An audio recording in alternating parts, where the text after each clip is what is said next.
नमस्कार। आज हम बात कर रहे हैं भारत के 77वें गणतंत्र दिवस की। चलिए जरा करीब से देखते हैं कि ये शानदार जश्न देश की नई पहचान के बारे में दुनिया को क्या बता रहा है। तो चलिए इसमें जरा गहराई से उतरते हैं।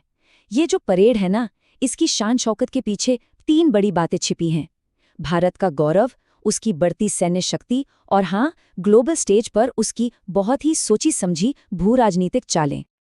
तो सबसे पहले चलते हैं नई दिल्ली कर्तव्य पथ पर।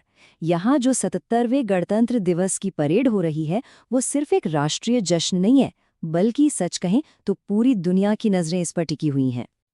अच्छा, इस साल की परेड में ऐसा क्या खास था? देखिए, कई चीज़ें पहली बार हुईं। एक तरफ तो यूरोपियन यूनियन की लीडरशिप पहली बार चीफ गेस्ट बनकर आई, और दूसरी तरफ सूर्यास्त्र जैसा हमारा अपना नया डिफेंस सिस्टम दुनिया के सामने आया। ये सब भारत के बदलते चेहरे की निशानियां हैं। और हाँ, दुनिया भर से बधाइयां तो आईं, लेकिन अमेरिकी राष्ट्रपति का जो मैसेज था वो खास था। वो सिर्फ एक शुभकामना नहीं थी, बल्कि दुनिया के सबसे पुराने और सबसे बड़े लोकतंत्रों के बीच जो रिश्ता मजबूत हो रहा है ना, उसका एक बहुत बड़ा सबूत था। चलिए अब जरा परेड में छिपे संकेतों को समझते हैं, क्योंकि इस प्रदर्शन में हर एक चीज, हर एक झांकी एक सोची समझी कहानी बयां कर रही थी, एक नए भारत की कहानी। प्रधानमंत्री के पहनावे को ही ले लीजिए। उन्होंने जो पारंपरिक राजस्थानी साफा पहना, वो सिर्फ एक पगड़ी नहीं है। ये भारत की रंग बिरंगी संस्कृति और उसकी एकता का प्रतीक है, जो हमारी विरासत की गहरी जड़ों को दिखाता है। इस पूरी परेड के केंद्र में एक नंबर था, 150। जानते हैं क्यों? क्योंकि ये मौका था हमारे राष्ट्रगीत वंदे मातरम की 150वीं सालगिरह का। वही गीत जिसने आज़ादी के दीवानों में जोश भरा था और जो आज भी हम सबकी रगों में दौड़ता है। और फिर वो पल आया जो सबका ध्यान खींच रहा था, नारी शक्ति का प्रदर्शन।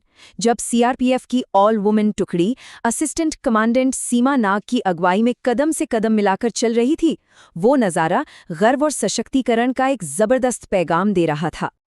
हाँ, और ये सूर्यास्त्र रॉकेट सिस्टम ये सिर्फ कोई नया हथियार नहीं है जो दिखाया जा रहा हो। नहीं, ये इस बात का जीता जागता सबूत है कि भारत अब रक्षा तकनीक में आत्मनिर्भर हो रहा है।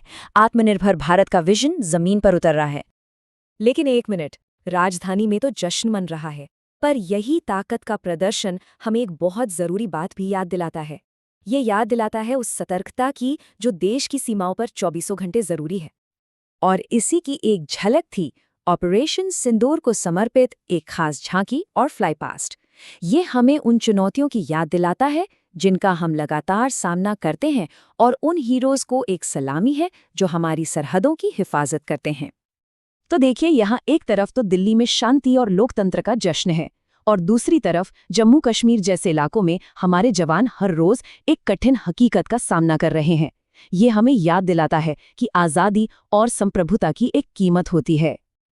और भारत ये सब तब कर रहा है जब दुनिया की बिसात पर भू राजनीति की एक बहुत ही पेचीदा शतरंज की बाजी चल रही है। माहौल में काफी तनाव है। इस तनाव के सेंटर में है अमेरिका और चीन का ट्रेड वॉर, जो बढ़ता ही जा रहा है। सोचिए, अमेरिका ने चीनी सामान पर 145% तक का टैरिफ लगा दिया है। इससे पूरी दुनिया के बाजार में एक अनिश्चितता का माहौल है, जिसका असर हम सब पर पड़ता है। और जब दुनिया में ऐसा माहौल होता है तो क्या होता है? निवेशक घबराकर सुरक्षित ठिकानों की तरफ भागते हैं।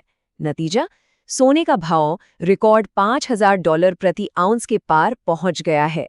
ये दिखाता है कि ग्लोबल इकोनॉमी में डर कितना ज्यादा है। तो ये सब देखकर एक बड़ा सवाल खड़ा होता है, खासकर भारत जैसी ताकतों के लिए, कि जब दुनिया में इतने दुश्मन हो तो भरोसे के लायक दोस्त और साझेदार कहाँ मिलेंगे? और यहीं पर हम इस पूरी कहानी के सबसे अहम हिस्से पर आते हैं कि आखिर भारत इस सवाल का जवाब कैसे दे रहा है, उसकी नई चाल क्या है। तो जवाब है ये। अपने गणतंत्र दिवस के दिन ही भारत ने यूरोपियन यूनियन के साथ एक बहुत बड़े सिक्योरिटी एग्रीमेंट का ऐलान किया। ये एक बहुत बड़ा कदम है।